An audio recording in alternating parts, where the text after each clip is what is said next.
Hola mis queridos hermanos en Cristo, es un privilegio para mí estar de nuevo con ustedes compartiendo la palabra y esperamos pues en este día aprender un poco, ¿verdad?, acerca de lo que Dios quiere que tengamos por conocimiento. Así es que quiero hablar pues en este día acerca de lo que es la regeneración como obra en nuestras vidas y también ver también cómo los discípulos querían parecerse a Jesucristo, mas sin embargo tenían ciertas cosas que ser pulidas, ¿verdad?, en el caminar con el Señor Jesucristo. Así es que vamos a arrancar con este estudio y espero pues que esta palabra pues les sirva y que las aten a su corazón, ¿verdad?, que las mantenga en su corazón para ponerlas como práctica. Vamos a empezar porque ¿qué significa la regeneración? La palabra regeneración significa literalmente volver a crear o volver a nacer o nacer de nuevo. Esto hace referencia, ¿verdad?, al acto por el cual el pecador es creado a una condición que le permite tener comunión con Dios. Voy a repetirlo.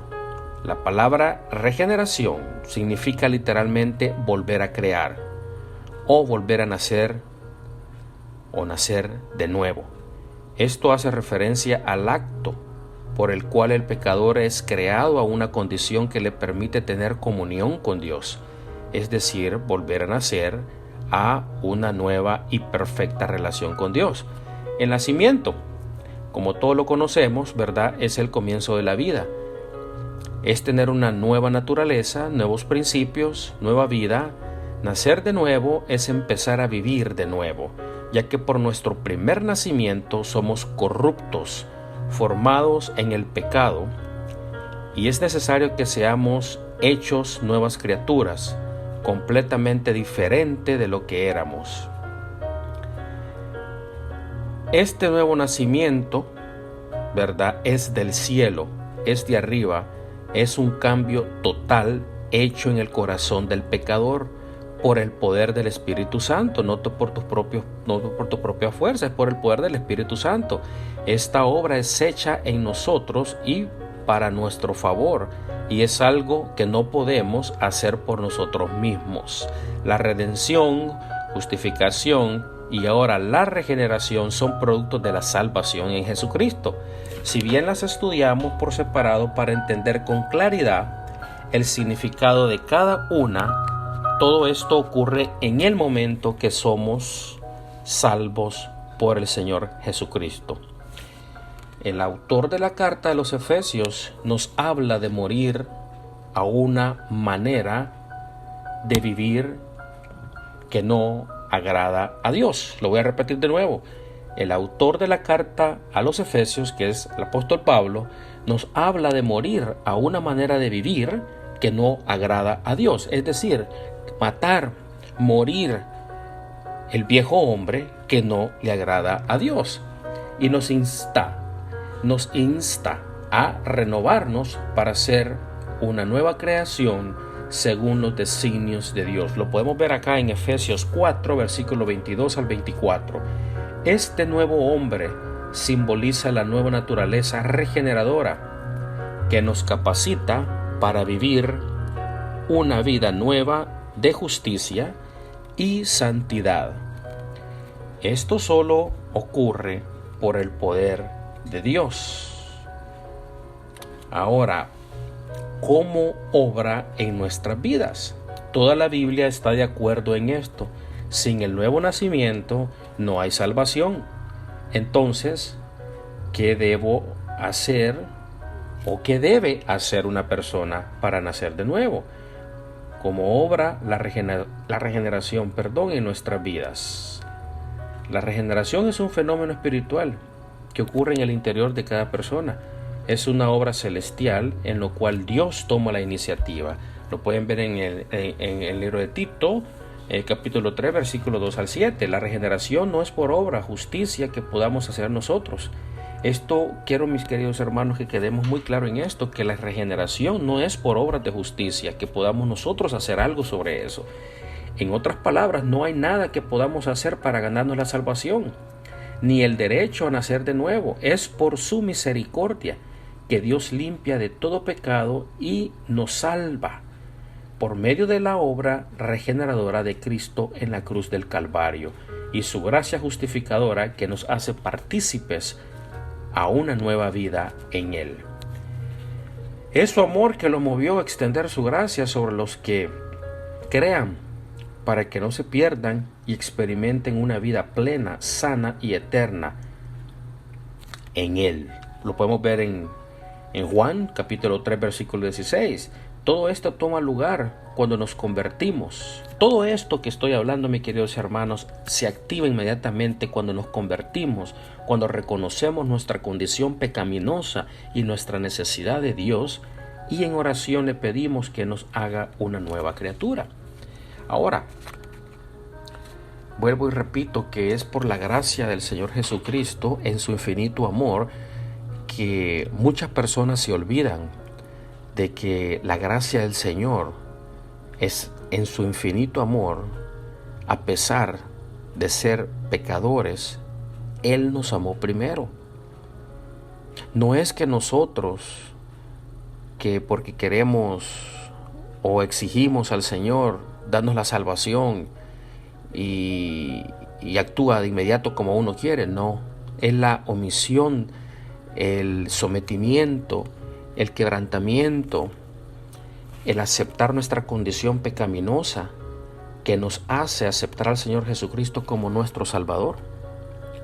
Acuérdense, mis queridos hermanos, que no has pagado nada, no hay un requisito absoluto para obtener la salvación que Cristo nos da, la vida eterna.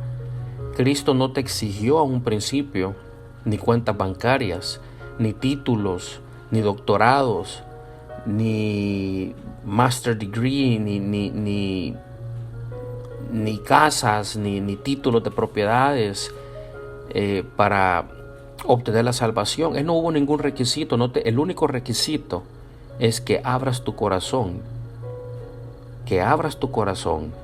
y que aceptes al Señor Jesucristo como tu Salvador para hacer un cambio de vida total en tu vida. Acordémonos que con el principio de Génesis, lo repetí la vez pasada, que la Biblia dice pues que la tierra estaba sola y desordenada, ¿verdad? Y lo primero que Dios hizo fue ordenar la tierra, separar las aguas, separar la luz de las tinieblas, acomodar todo. ¿Qué significa eso? Que cuando Cristo viene a tu vida, lo primero que hace es ordenar tus prioridades, tus pensamientos, tus sentimientos en tu alma, en tu cuerpo, en tu espíritu, y te da tu espíritu, porque acordémonos que el Espíritu Santo no nace. Nosotros nacemos nomás con el cuerpo y el alma. El Espíritu Santo es dado al momento que tú aceptas a Jesucristo como tu Salvador. Ahora quiero pasar a otro punto muy importante. Quiero explicar algo, que cuando los discípulos, en el caminar con Jesús, los discípulos demostraron que habían cosas que les era difícil de aceptar. Ellos querían ser como Jesús, pero se encontraban en sí mismos, encontraban ellos a ciertas cosas. Encontraron ellos que querían ser rápido como Jesucristo, y esto es un paso los que tenemos que seguir como los cristianos. Es paso a paso, por medio del Espíritu Santo, que vamos pareciéndonos más y cada día conforme a la forma de vivir en santidad, de parecernos al Señor Jesucristo. Ellos querían ser como Jesús, pero encontraban en sí mismos pensamientos e ideas contradictorias con sus enseñanzas, y esto reveló la raíz de egoísmo que había en sus corazones.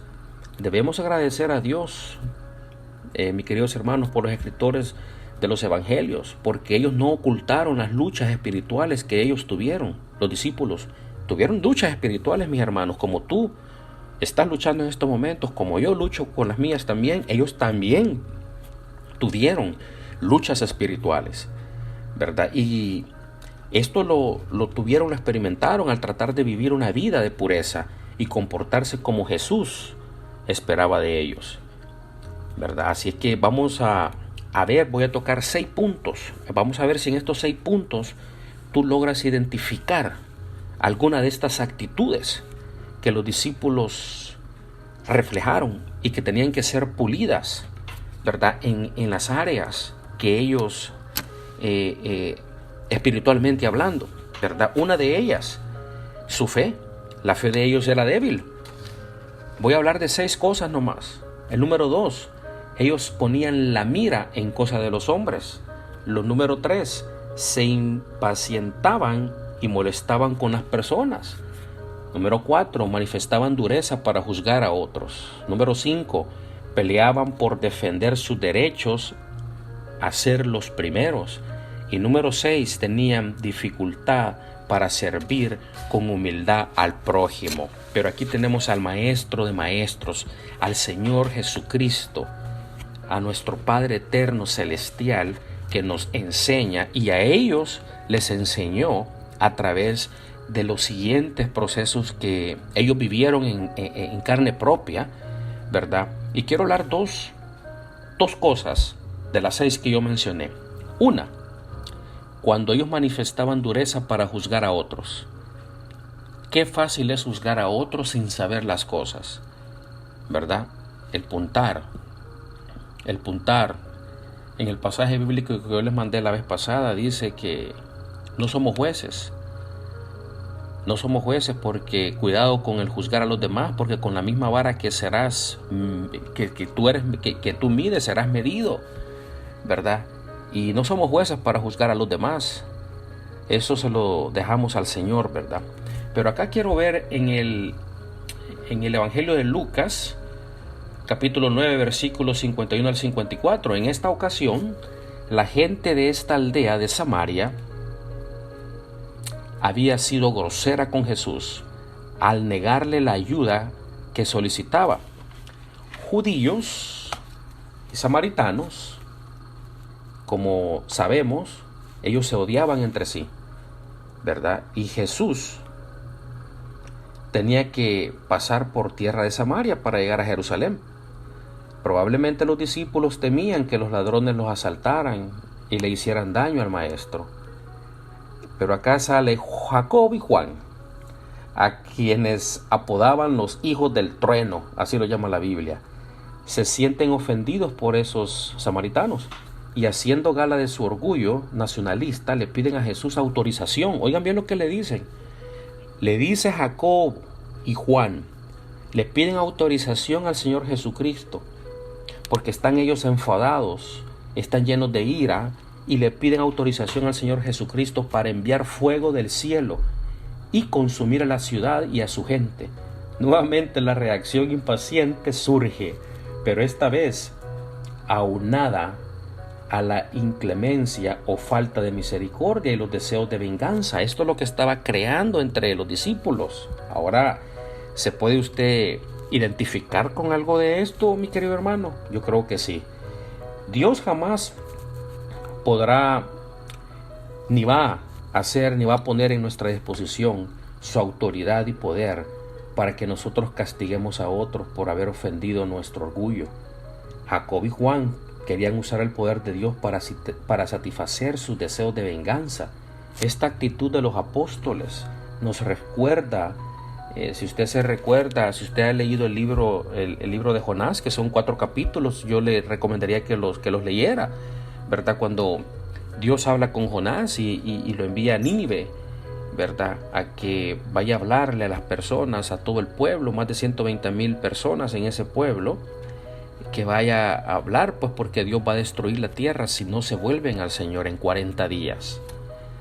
Pero Jonás, había algo, una rencilla en él, ¿verdad? Jonás, si no me equivoco, en el capítulo 3 parece que habla donde él se sienta a esperar que Dios destruya la ciudad, ¿verdad?, de Nínive. por un momento se le ocurrió pensar en que Dios no es un Dios vengativo, sino, oigan lo que les voy a decir, hermanos, Dios no es un Dios vengativo, sino uno que mira a todo con justa, como una inmensa justicia. Pero acá el profeta Jonás, él se sienta a observar qué es lo que va a pasar con la ciudad, ¿verdad? Y Dios no la juzga como él quería que sería juzgada, ¿verdad? Porque Jonás estaba pensando en una forma carnal, ¿verdad? Y Dios es un Dios de justicia y misericordioso, ¿verdad? Entonces Jesús le responde acá a los dos, a Jacobo y a Juan. Jesús le reprende duramente porque los pensamientos y los deseos de ellos estaban diametralmente opuestos al sentir del corazón de Dios. Jacob y Juan tenían un corazón lleno de amargura contra los samaritanos. Estaban más preocupados por la ofensa que recibieron de ellos, que lastimó su orgullo, ¿verdad?, que en demostrarles el amor de Dios. Su reacción ante la agresión de los enemigos no correspondía al espíritu de Jesús. Ellos continuaban reaccionando ante las circunstancias de manera que no era digna de un hijo o hija de Dios. No dejemos, mis queridos hermanos, que nuestro corazón eche raíces los sentimientos de odio y amargura, y los deseos de venganza. Es contrario al amor y la misericordia de Cristo, que debe llenar nuestro ser. Mis queridos hermanos, pongo otro caso, que ellos tenían dificultad para servir con humildad al prójimo. Oigan lo que les quiero decir en esto. Tenían dificultad para servir con humildad al prójimo. En Juan 13:1-5, este suceso ocurre poco antes de la muerte de Jesucristo. En el versículo 1 dice que Jesús sabía que la hora de su muerte había llegado. Todo el tiempo que Jesucristo vivió como hombre y sirvió en este mundo, lo hizo mientras caminaba hacia su destino, la cruz. El Hijo de Dios había venido al mundo para llegar a ese momento. Esa era la meta suprema de su venida, entregarse en sacrificio por nuestros pecados. Por nuestros pecados, mis queridos hermanos. Pero en esta ocasión encontramos a Jesús dando una lección muy importante a los discípulos, y no solo a los discípulos, sino que a nosotros también. En aquellos tiempos la mayoría de la gente se desplazaban de un lugar a otro caminando por caminos polvosos, cortando solo portando solo sandalias, no zapatos ni running shoes, no que sandalias amarradas, ¿verdad?, con tiras de cuero que cubrían sus pies, de manera que los pies se llenaban de polvo, lo cual causaba incomodidad. Al llegar a una casa, como gesto de bienvenida, los buenos anfitriones adinerados ponían a un esclavo a lavar los pies de los invitados.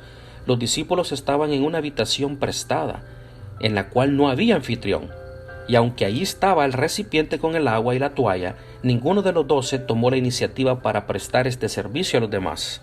Ninguno quiso tomar el lugar de siervo. Todos estaban esperando, será este, será el otro, será este, será lo otro.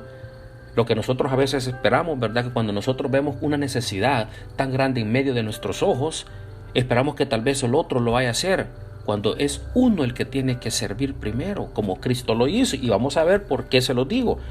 Probablemente todos estaban esperando que Jesús señalara a uno de ellos y le ordenara hacer esto. Mientras estaban comiendo, Jesús se levanta en silencio, toma el agua. Miren qué belleza esto. Toma el agua y comienza a lavarle los pies. Jesús, el Hijo de Dios encarnado, no se sentía que asumir este trabajo para servir a otras personas era una deshonra o una humillación, pero el orgullo que estaba arraigado en el corazón de los discípulos les había hecho pensar de otra manera. Vemos acá que el Maestro de Maestros les enseña y nos enseña a nosotros, ¿verdad?, que con humildad tenemos que servir a otros. Si él no tenía necesidad de hacerlo, pero les da acá una enseñanza, un ejemplo a ellos, que no se trata todo el tiempo de recibir, sino que de servir y de tomar la iniciativa como cristianos. Así es que en esta época que estamos pasando, lo que estamos pasando mundialmente, no estemos esperando ver que nuestro prójimo pase la necesidad. Si puedes hacerlo, hazlo,